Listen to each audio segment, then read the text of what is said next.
Bienvenidos al Cuadrante Alfa, un podcast de opinión. Mi nombre es Andrés Balaguera y les doy la bienvenida a este episodio podcast de hoy viernes 28 de abril, última semana, último viernes de este mes, del cuarto mes del año. Ya el lunes será festivo, 1 de mayo, no tendremos programa para que ustedes estén pendientes y puedan dedicar ese día a descansar o bueno, el que lo quiera hacer, a salir a marchar en el día del trabajo. Saludo a Edgar Arroyo, el compositor de la canción de inicio de este episodio podcast, y también a David Ospina, quien nos hizo el logo, la imagen del Cuadrante Alfa. Saludo especial también para Iván Dacho y Marlon Mata, quienes son nuestros columnistas aquí de podcast en el Cuadrante Futbolero y Deportivo, todos los lunes pendientes con el resumen deportivo de ellos. También un saludo especial a todas las personas que nos acompañan en Twitter, @cuadrantealfa, como en el grupo en Telegram. Este podcast se emite en Spotify, Spreaker, Apple Podcast, Google Podcast, TuneIn Radio, YouTube, Deezer, iVoox, muchas plataformas más, para que por favor nos sigan, nos acompañen, nos ayuden a crecer y llegarle a muchas más personas. Este es un espacio libre de opinión, así que también nos gusta poderlos escuchar, poder leer sus comentarios, y quiero saludar de paso a las personas que nos han dejado saludos y comentarios tanto en YouTube como en Spreaker, como en otras plataformas que están pendientes de la audiencia, como Ever Reales, Juanjo en YouTube y Alejandra Flechas también en el chat de Spreaker. Muchísimas gracias por sus comentarios, muchísimas gracias por escuchar este espacio libre de opinión. Vaya semana la que ha sucedido, vaya semanita, ¿no? Ha estado, como diría Vicky Dávila en RCN, la cosa política se ha estado moviéndose y de forma fuerte. Todo el mundo pendiente de qué va a pasar con el volcán Nevado del Ruiz, y la verdadera erupción política la estamos teniendo aquí, en el centro del país, en la capital del país. Bueno, ha salido la reforma a la salud, han salido ministros, han llegado otros, se habla aquí de alianzas, se habla ya de quebrantos en la relación política, democrática y otras cosas más. Pero bueno, yo quiero hacer un pequeño recuento. Yo sé que han sido muchos titulares, yo sé que ese tema ha dado mucho de qué hablar, lo he investigado, lo he analizado, lo he sopesado, he escuchado diferentes opiniones, he leído diferentes opiniones, tanto las que nos comparten en el grupo en Telegram, como las que uno puede ver en redes sociales como en Twitter, revisando radio, revisando prensa. Y quiero partir haciendo un pequeño recuento, porque en política hay que saber cómo es que estamos en este presente, por qué hemos llegado a esto. Recuerden ustedes que Gustavo Petro ganó la segunda vuelta en junio del año pasado, ya casi va a ser el año de esa victoria, de esa coalición del pacto histórico que postuló a Gustavo Petro y Francia Márquez para la carrera presidencial. Pero la realidad era, y lo habíamos hablado en anteriores oportunidades, que lastimosamente esa fuerza del cambio que hablaba del pacto histórico no alcanzó las mayorías deseadas dentro de las elecciones legislativas, las que sucedieron en marzo del año pasado. Si bien ganaron, si bien recibieron más votos, no alcanzaron a conseguir a coaptar la mayor cantidad de curules para poder tener una mayoría consolidada en miras a las reformas que querían ellos empezar a presentar desde el Congreso, como movimiento político, como alianza política. Entonces, eso obligaba que si Gustavo Petro ganara las elecciones presidenciales, tendría sí o sí empezar a buscar acuerdos. Pero sí o sí, y más que todo, con esa segunda gran fuerza que ganó el Congreso de la República, que fue el Partido Liberal. Ojo, hay que recordar algo. El uribismo, el Centro Democrático, fue castigado en las urnas. El uribismo en el 2018 obtuvieron mayorías, y mayorías grandes, tanto en Cámara como en Senado. Y ellos vinieron a perder curules en las elecciones del año pasado. Entonces les aplicaron un voto castigo, por lo tanto es una fuerza política que se vino a menos. No sabemos qué pueda pasar en las próximas elecciones, pero estamos hablando de este presente. Entonces, el Partido Liberal se mantuvo, se sostuvo y logró ser esa segunda fuerza política detrás del pacto histórico en la que obtuvo una considerable cantidad de curules. Entonces, los analistas de ese entonces, de esos meses del año pasado, en marco de las elecciones, decían, bueno, si Petro llegase a ganar la presidencia, con tal que empieza a hacer alianzas con los liberales, y hay muchos liberales que se declaran progresistas, que se declaran cercanos a esas políticas del pacto histórico, pues muy seguramente empezarán a tener una muy buena coalición de gobierno y empezar a tener unas mayorías tanto en Cámara como en Senado. Pero no solo eso, hay que buscar mayorías con otros partidos, como Conservador, la U, y metamos ahí el Partido Verde. Petro gana las elecciones, y en los días siguientes se empezaron a dar una serie de reuniones entre Petro, presidente electo, y los presidentes y dirigentes de algunos partidos políticos, entre esos César Gaviria. Entonces se hablaba de un gran acercamiento en donde incluso Velasco, el hoy ministro del Interior nuevo, pues estaba haciendo como de puente entre esas reuniones entre los liberales, Gaviria y Petro. Entonces empezaba a hablar ya de una serie de condiciones para empezar a conformar una coalición de gobierno. Petro, de forma graneada, empezó a nombrar ciertos ministros, entre esos Ocampo. Creo que Ocampo fue el primero que mencionó con Álvaro Leiva. Entonces Ocampo decía que venía del Partido Liberal y que iba a ocupar la cartera de Hacienda. Lo mismo hizo con la gente de los conservadores, con el anterior presidente, no de Efraín Cepeda, porque Efraín Cepeda llegó a la presidencia del Partido Conservador hace tan solo unos meses. Era otro presidente que se acercó a Petro y dijo, seamos partido de gobierno, hagamos coalición, pero ahí cómo vamos. Entre esos llegó el entonces ministro Reyes, que ocuparía la cartera de transporte. Se demoraron ya después incluso de haberse posesionado Petro en la presidencia en nombrar a algunos ministros del partido de la U, entre esas a la que ocupó Mintic. Pero bueno, esas coaliciones empezaron a formar. De hecho, Partido Conservador, Partido Liberal, Partido de la U, hoy siguen siendo partido de gobierno, siguen siendo partido de coalición. Ahora falta saber si esta condición va a cambiar en los próximos días. Pareciera que sí, parece que sí. Petro ya como presidente y teniendo a Ocampo en el Ministerio de Hacienda hicieron la tarea. Y esto hay que reconocérselo a Ocampo. Ocampo, sin siquiera ser ministro en ejercicio, ministro posesionado, cuando Petro todavía era presidente electo antes del 7 de agosto, ya estaban trabajando en lo que iba a ser la reforma tributaria. Tuvieron reuniones largas y programáticas con Petro y su equipo de gobierno, con el equipo de empalme, con los asesores económicos. Fijaron unas metas para empezar a elaborar esa gran reforma tributaria, reforma ambiciosa, que presentaron a los pocos días de Petro haberse posesionado, que fue discutida en el Congreso, que fue sacada adelante gracias a esa gran coalición de gobierno que se hablaba y a esa gran, entre comillas, firmeza política y democrática, cierro comillas, que Petro había conformado con diferentes partidos políticos en los cuales ellos se habían representados en algunos ministerios y en otros cargos del Ejecutivo.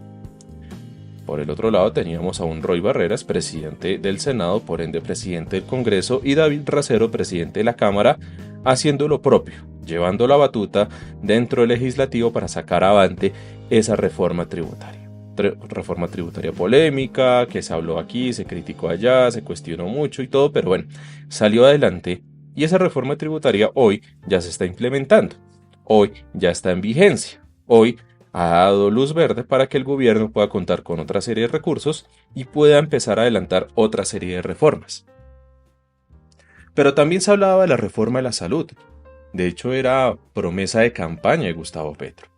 Esa reforma de la salud, el tema de las EPS, también hablaban de la reforma laboral y pensional. La cuestión es que la ministra Corcho, Carolina Corcho, elaboró una reforma de la salud polémica, cuestionada, criticada por algún sector, pero también alabada, respaldada y aplaudida por otro sector. Esa reforma a la salud de Carolina Corcho se demoró mucho. Ella se demoró mucho, su equipo, el gobierno, se demoraron mucho en presentarla al Congreso. En lo que vamos de este episodio podcast, solo ha sucedido el primer debate en la Comisión Séptima, que preside a todas estas Ahmed Escaf. Porque el trámite en el Congreso empezó hace poco, relativamente, hace poco. Pero veníamos hablando de esa reforma a la salud hace casi 3 meses o más. Reforma a la salud que fue cuestionada en la prensa, reforma a la salud que fue cuestionada por parte de la oposición, por parte de los columnistas, de los noticieros y de toda gente que veía con miedo cómo iban a llegar supuestos médicos cubanos, cómo se iban a empobrecer a los colombianos, cómo iban a, según ellos, a expropiar a las EPS en detrimento de la salud de los colombianos y un poco más de cosas. Y claro, salía una ministra en un ejercicio poco práctico a mi parecer, a defender lo que no se había presentado en el Congreso, a defender lo que no se conocía en su texto, a defender lo que no había certeza, en lo que no había certeza que se iba a presentar al Congreso de la República.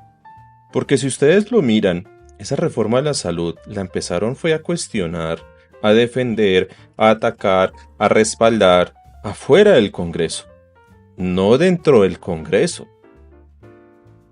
No había certeza, habían reuniones entre partidos, reuniones entre presidentes de los diferentes partidos con la ministra Corcho, habían supuestas concesiones. El Partido Liberal dijo, acordamos esto con la ministra Corcho, y el día siguiente salía el mismo Partido Liberal a decir, la ministra Corcho nos está mintiendo. Entonces salía después la ministra Corcho a decir, es que no es cierto, es que hay líneas rojas. ¿Cuáles son las líneas rojas? ¿Cuáles son los postulados? ¿Cuál era ese texto? Vimos una ceremonia en la Plaza de Armas en donde había una serie de médicos y de personas entregándole la dichosa reforma a la salud a Petro como presidente en compañía de la ministra Corcho.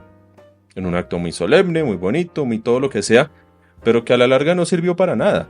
A la larga ese derroche de proselitismo, ese derroche de solemnidad, de show, de, pues, ¿cómo decirlo?, teatro político, no sirvió para nada. Hoy la ministra Corcho está fuera. Hoy Carolina Corcho no es ministra. Y hoy la reforma está tambaleando. Eso pasa cuando se dan estas discusiones fuera del Congreso. A mi parecer, el gobierno se demoró mucho, pero mucho es mucho. En parte responsabilidad del gobierno, pero también en parte por la jugada, la estrategia política de César Gaviria, Efraín Cepeda y Dilian Francisca Toro, los presidentes de Partido Liberal, Partido Conservador y Partido La U, respectivamente.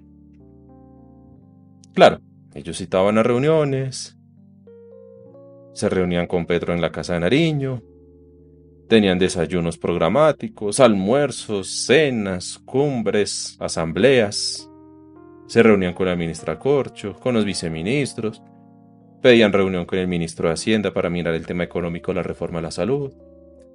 Reunión aquí, reunión allá, la prensa especulaba aquí, la prensa especulaba allá, y el tiempo iba pasando, y el tiempo iba pasando, y el tiempo iba pasando, y tanto es así que sale un Gustavo Petro en esta semana, en una intervención que tuvo en el Valle del Cauca, en Zarzal, a decir, nos faltó audacia. Y oh, sorpresa, me gusta eso.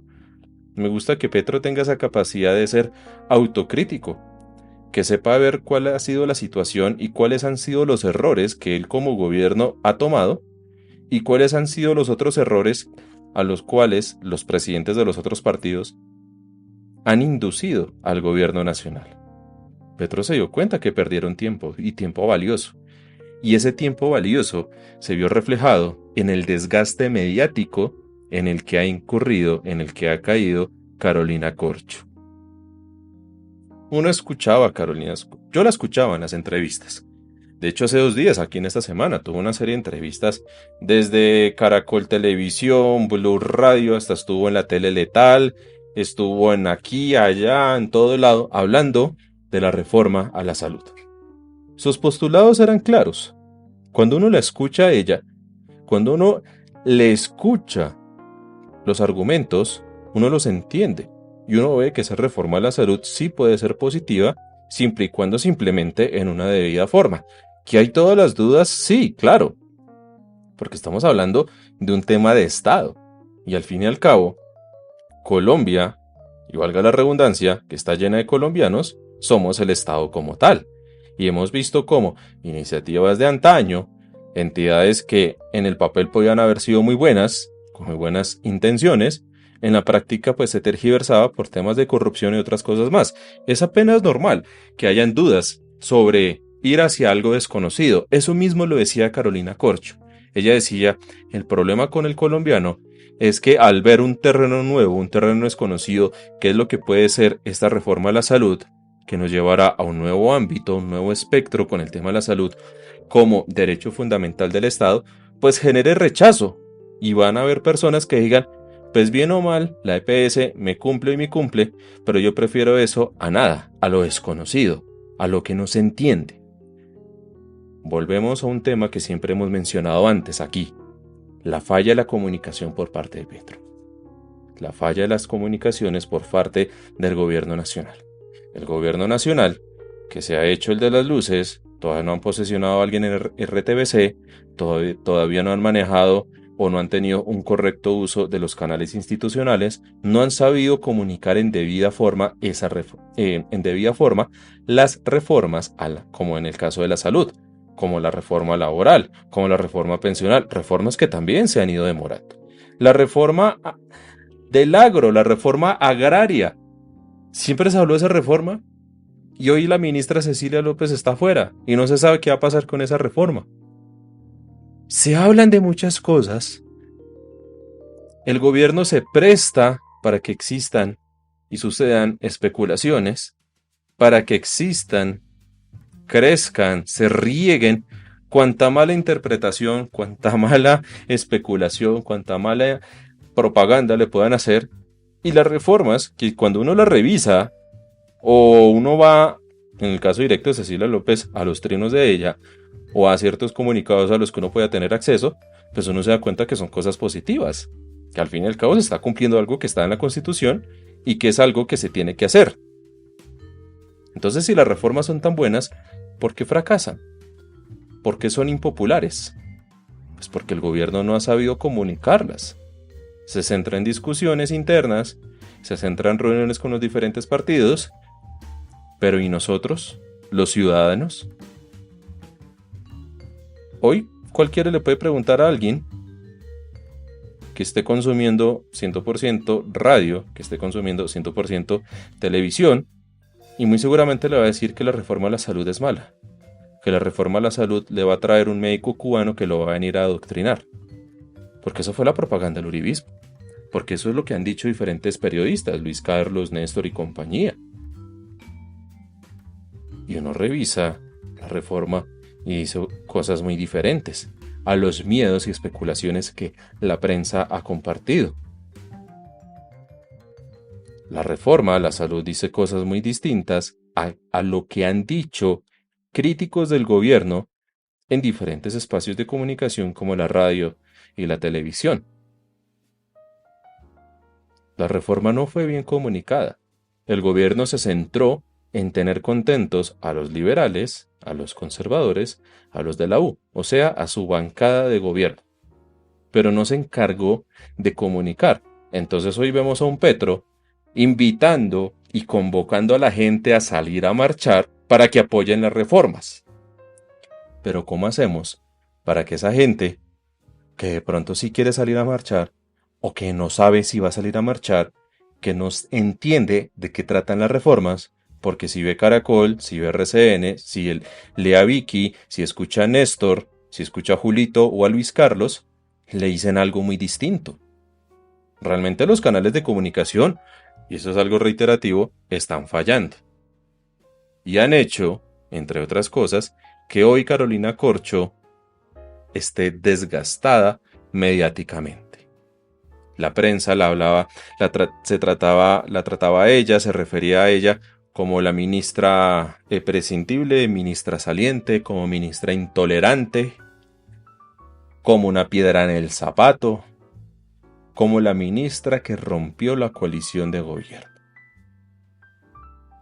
Y ella podrá ser muy entendida del caso, podrá haber tenido las mejores intenciones, podrá conocer muy bien cada detalle, cada argumento de su reforma a la salud, pero mediáticamente se desgastó.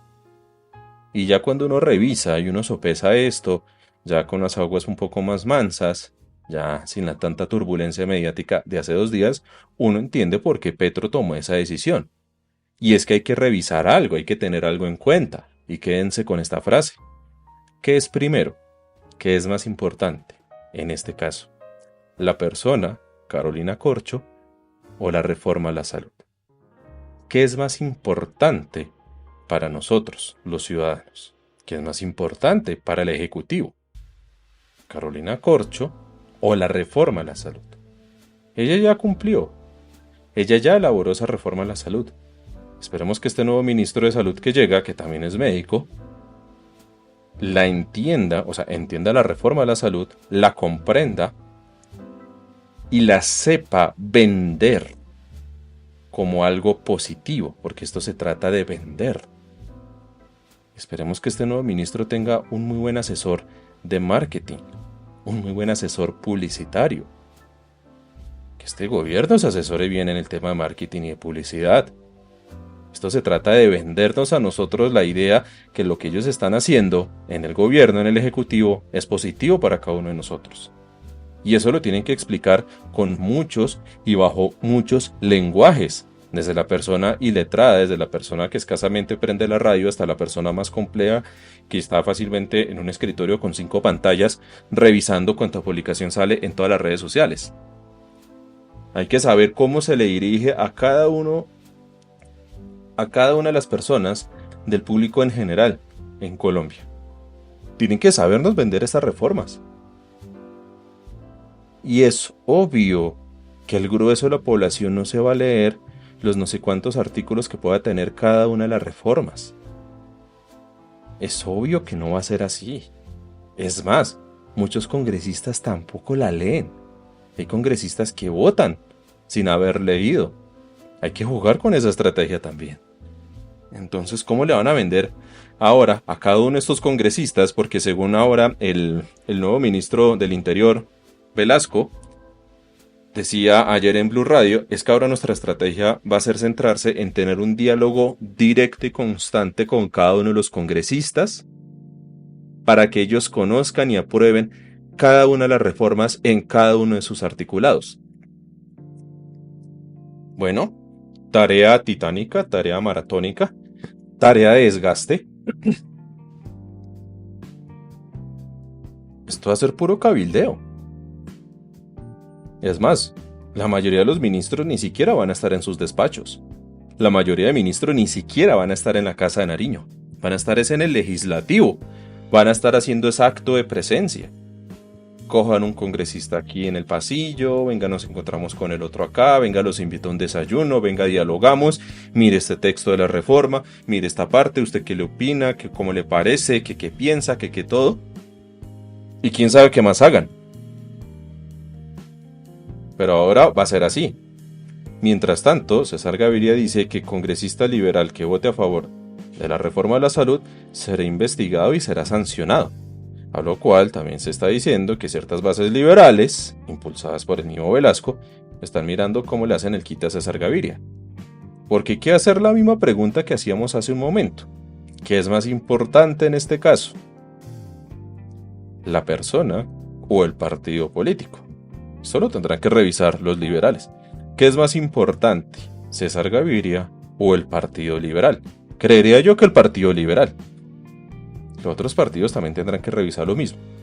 Aunque se dice que muy seguramente la semana que viene, Partido Conservador tendrá una reunión para anunciar, al parecer, no está confirmado, pero pues, según la tendencia, esto ya es algo meramente especulativo, al parecer, y viendo la circunstancia de las renuncias de los ministros, de la sacada de todas estas cosas y de Petro decir que por culpa de los presidentes de los partidos se rompió la coalición, parece entonces que el Partido Conservador dejará de ser partido de gobierno Y muy seguramente no es tanto que se declaren en oposición, pero sí se van a declarar independientes.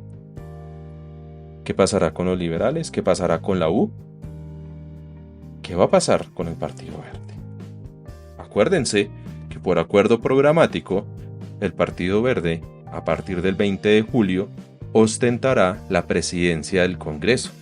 Y Angélica Lozano quiere ser presidente del Congreso de la República. Quiere llegar a esa presidencia del Senado.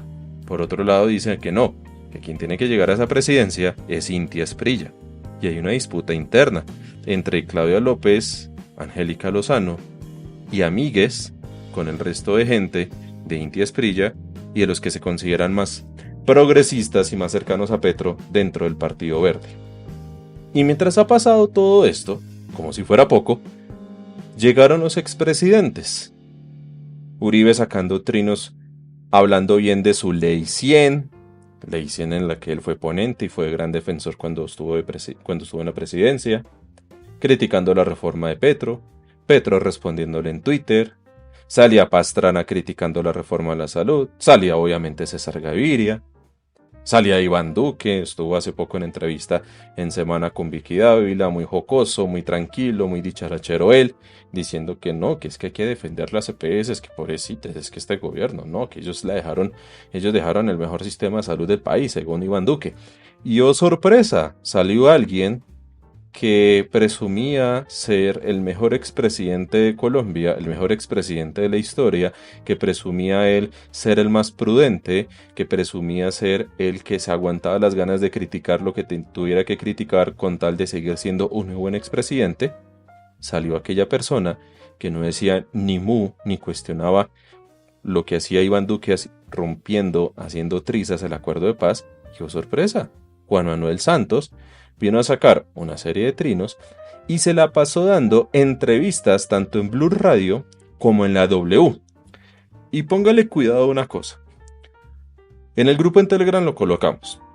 Pero si ustedes tienen la oportunidad, búsquense la entrevista. Ustedes buscan Juan Manuel Santos Blue Radio y se van a escuchar la entrevista que dura como más o menos como 15 minutos. Escúchenla. Y después buscan en Google Juan Manuel Santos W Radio. Una entrevista que dura casi el mismo tiempo. Y oh sorpresa, tanto la gente de Blue Radio como la gente de la W, o sea, la gente de Néstor y la gente de Julito, de Nestícor y Julito, le hicieron prácticamente y en el mismo orden las preguntas. Las mismas preguntas le hicieron cada uno en dos momentos diferentes. Y Juan Manuel Santos daba respuestas calcadas. A mí personalmente me dejó la sensación que estas dos entrevistas fueron prefabricadas. Muy al estilo Santos. Muy al estilo del santismo. Es que Juan Manuel Santos decía que no, que santismo no hay. Que en ningún momento apoyó a Petro. Que sí, que hay unos pilares en los que él está de acuerdo, pero que hay en otros no. Entre esos, el de la salud. Que por favor, Gustavo Petro, que se modere. Eso dijo en ambas emisoras. Que por favor, Gustavo Petro, que no critiques a la Fundación Santa Fe, porque esta fundación es muy buena. Que por favor no critiques la salud, que tenemos de los mejores sistemas de salud con la mayor cobertura. En serio, es sorprendente ver esas dos entrevistas calcadas en dos emisoras diferentes. Y bueno, yo no cuestiono que alguien salga a opinar. Al fin y al cabo, este es un podcast de opinión. Pero sí cuestiono que Juan Manuel Santos, que se mostraba, que posaba como faro de la moral, como gran expresidente que no se inmiscuye en temas de sus sucesores, sí lo está haciendo con este gobierno. Pero con Iván Duque, que hizo trizas la paz, que jodió el tema del posconflicto, que jodió el tema de la implementación, ahí sí no dijo nada. Ahí sí no salía a cuestionar, ahí sí no sacaba trinos, no daba entrevistas. Sorpresas que nos da la vida. Volvió a hablar Juan Manuel Santos. O más bien la pregunta: ¿qué intereses, le hace intereses con signo pesos? ¿Qué intereses tendrán Uribe, Pastrana, Gaviria, Duque y Santos para cuestionar la reforma de la salud y defender el sistema de salud actual que tenemos en Colombia? Y sí, me van a decir, pero Andrés, tú en el título pusiste Petro contra los expresidentes. Samper apoya a Petro. Pues resulta que Samper ya también salió a criticar a Petro con el tema de haber sacado a Carolina Corcho. Estamos prácticamente teniendo, no recuerdo otro hecho similar en la historia. Si lo hay, me gustaría leerlo en los comentarios, ya sea en el grupo en Telegram, en Twitter, en Spreaker, en YouTube, en donde nos quieran escribir. No recuerdo yo en la historia un presidente en ejercicio discutiendo, o más bien, que le estuvieran peleando todos los otros expresidentes. Y vaya que sí tenemos expresidentes ahorita. ¿Y qué tan bueno es tener tanto expresidente? Entre comillas, tanto viudo del poder. Porque tenemos de expresidentes vivos y vamos a numerarlos en orden. Gaviria 1, Samper 2, Pastrana 3, Uribe 4, Santos 5, Duque 6. O sea, 6 expresidentes. Y todos en filita criticando y cuestionando el gobierno actual. Bueno, anécdotas, curiosidades que nos deja esta semana noticiosa. No me quiero alargar más. Vamos a ver cómo va a sucederse, cómo va a resolverse todo este tema político. Vamos a ver qué posiciones van a tomar los partidos en los próximos días. Y vamos a ver, una vez más, qué tanta capacidad tiene Petro y qué tanta utilidad le va a dar a las personas que salgan a marchar el 1 de mayo. Sí, las personas, muchos sindicatos, muchas agremiaciones tienen como costumbre salir a marchar el 1 de mayo, que es el Día Internacional del Trabajo.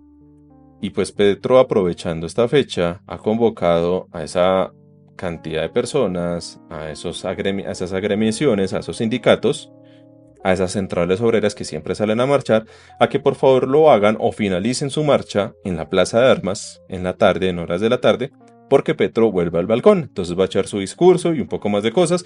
Es la primera vez que Petro, siendo presidente, pues va a estar en un 1 de mayo, entonces él lo quiere hacer desde la Casa de Nariño, pero él dice que él espera que esa gran multitud, esa gran masa que va a salir a marchar, lo haga en apoyo a las reformas.